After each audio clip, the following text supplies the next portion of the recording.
nakatanggap ang Philippine Air Force ng delivery ng 20 fighter jets na may mga higanteng missiles. Sa isang landmark na pag-unlad na nakahanda upang muling hubugin ang landscape ng depensa ng Pilipinas, ang Philippine Air Force, PF, ay nakatakdang makatanggap ng game-changing boost sa paghahatid ng 20 cutting-edge fighter jets na nilagyan ng mabigat na higanteng missiles. Ang pagkuha, isang testamento sa pangako ng bansa sa pagpapalakas ng mga kakayahan sa pagtatanggol sa himpapawid, ay nagmamarka ng isang makabuluhang milestone sa mga pagsisikap ng modernisasyon ng sandatahang lakas ng Pilipinas. Ang multimillion-dollar deal, na isinapinal sa isang nangungunang tagagawa ng aerospace, ay inaasahang magtataas ng PF sa mga bagong taas ng air superiority. Ang mga fighter jet, na nilagyan ng makabagong teknolohiya at armado ng mga higanteng misil, ay kumakatawan sa isang quantum leap sa kakayahan ng bansa na protektahan ang airspace nito at tumugon sa mga umuusbong na hamon sa seguridad. Ang pagdating ng mga advanced na fighter jet na ito ay dumating sa isang mahalagang panahon kung kailan umuunlad ang geopolitical dynamics sa rehiyon ng Asia-Pacific, na binibigyang diin ang kahalagahan ng pagpapanatili ng isang matatag at may kakayahang air force. Ang pagkuha ay naaayon sa estratehikong pananaw ng Pilipinas upang pahusayin ang pambansang postura ng seguridad at mag-ambag sa katatagan ng rehiyon. Ang mga fighter jet, na nagtatampok ng mga cutting-edge avionics, radar system, at mga kakayahan sa pakikidigma sa elektroniko, ay idinisenyo upang gumana ng walang putol sa parehong air-to-air at air-to-ground na mga senaryo ng labanan. Ang kanilang versatility ay ginagawa silang angkop para sa isang hanay ng mga misyon, mula sa air patrol at interception, hanggang sa mga precision strike, laban sa mga target sa lupa, na nagbibigay sa PF ng isang mabigat at nababaluktot na arsenal. Isa sa mga natatanging tampok ng mga fighter jet na ito, ay ang kanilang kapasidad sa kargamento para sa mga higanteng missile. Ang pagsasama ng mga malalakas na ordnance na ito ay makabuluhang nagpapalawak sa mga kakayahan ng welga ng PF, na nagbibigay daan para sa tumpak na pag-target sa mga asset ng kaaway na may mataas na halaga, pinatibay na posisyon. Ang mga higanteng misile, na may mga pinahabang hanay at advanced na mga sistema ng paggabay, ay tinitiyak na ang PF ay makakapagproyekto ng puwersa sa malawak na spektrum ng mga senaryo ng pagpapatakbo. Ang estratehikong kahalagahan ng pagkuha na ito ay higit pa sa tradisyonal na mga pangangailangan sa pagtatanggol. Ang mga higanteng misiles sa mga fighter jet ay nagpapataas ng kakayahan ng Pilipinas na igiit ang soberanya nito at protektahan ang mga interes nito sa pandagat, lalo na sa pinagtatalunang karagatan. Binibigyang diin ng pag-unlad na ito ang pinagsama-samang diskarte na ginagawa ng gobyerno ng Pilipinas upang matugunan ang maraming mga hamon sa seguridad.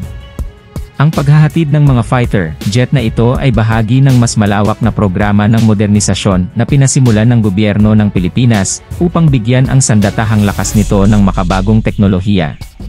Ang programa ay sumasalamin sa pangako sa pagbuo ng isang kapanipaniwala at may kakayahang puwersa ng depensa na may kakayahang tumugon sa magkakaibang hanay ng mga banta sa seguridad. Ang hukbong panghimpapawid ng Pilipinas, na inaasahan ang pagdating ng mga kakilakilabot na asset na ito, ay aktibong nakikibahagi sa mga komprehensibong programa sa pagsasanay upang matiyak na ang mga tauhan nito ay bihasa sa pagpapatakbo at pagpapanatili ng advanced na teknolohiya sa barko.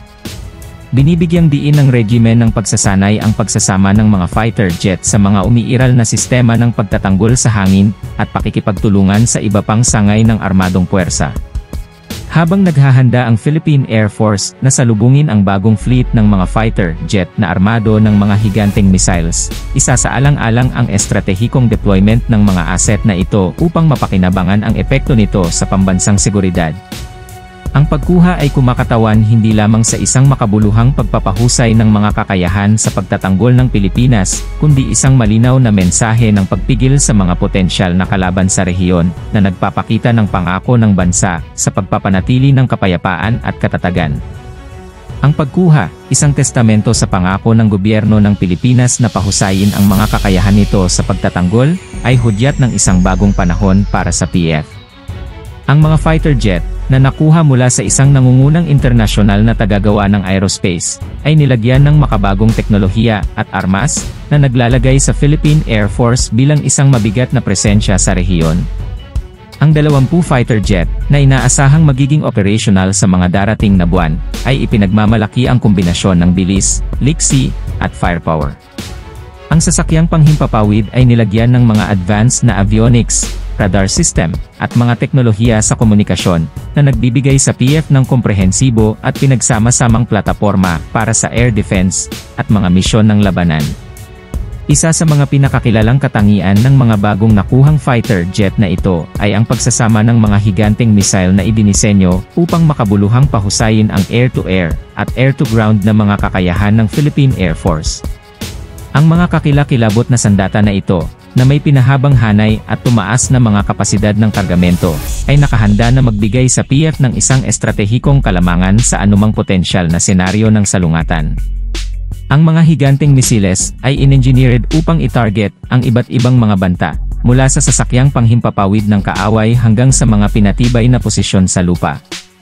Ang kakayahang magamit na ito ay nagpapahintulot sa PF na umangkop sa isang malawak na hanay ng mga hamon sa seguridad, kabilang ang pagtatanggol sa teritoryo, seguridad sa dagat, at mga operasyong kontraterorismo. Ang pagkuha ng mga advanced missiles na ito ay binibigyang diin ang pangako ng Pilipinas na mapanatili ang isang kapanipaniwala at matatag na postura ng depensa.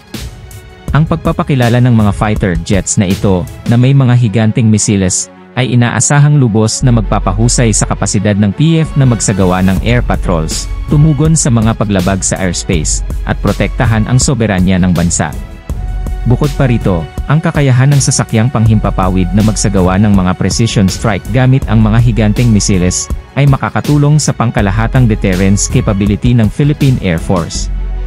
Ang modernisasyon ng Philippine Air Force ay naaayon sa mas malawak na diskarte sa pagtatanggol ng bansa, at pangako sa katatagan ng rehiyon. Ang 20 fighter jet ay kumakatawan sa isang malaking pamumuhunan sa seguridad at kagalingan ng bansa, na nagpapakita ng dedikasyon ng gobyerno ng Pilipinas sa pag-ekip ng kanilang sandatahang lakas ng pinakabago at pinaka-advanced na teknolohiyang magagamit.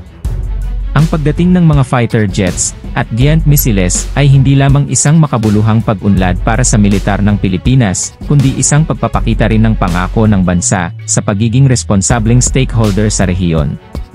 Ang mga pinahusay na kakayahan ng PF ay mag-aambag sa pangkalahatang tanawin ng seguridad sa Timog Silangang Asya, at magpapatibay ng pakikipagtulungan sa mga kasosyo sa rehiyon. Habang ang Philippine Air Force ay sumasailalim sa mga komprehensibong proseso ng pagsasanay at pagsasama-sama upang mapakinabangan ang potensyal ng mga advanced na fighter jet na ito, ang bansa ay umaasa sa isang hinaharap kung saan ang mga kakayahan nito sa pagtatanggol sa himpapawid ay walang pangalawa. Ang estratehikong pagkuha ng mga sasakyang panghimpapawid na ito, ang kanilang kakilakilabot na armament, ay muling nagpapatibay sa determinasyon ng Pilipinas na pangalagaan ang himpapawid nito at protektahan ang pambansang interes nito sa isang patuloy na nagbabagong geopolitical landscape.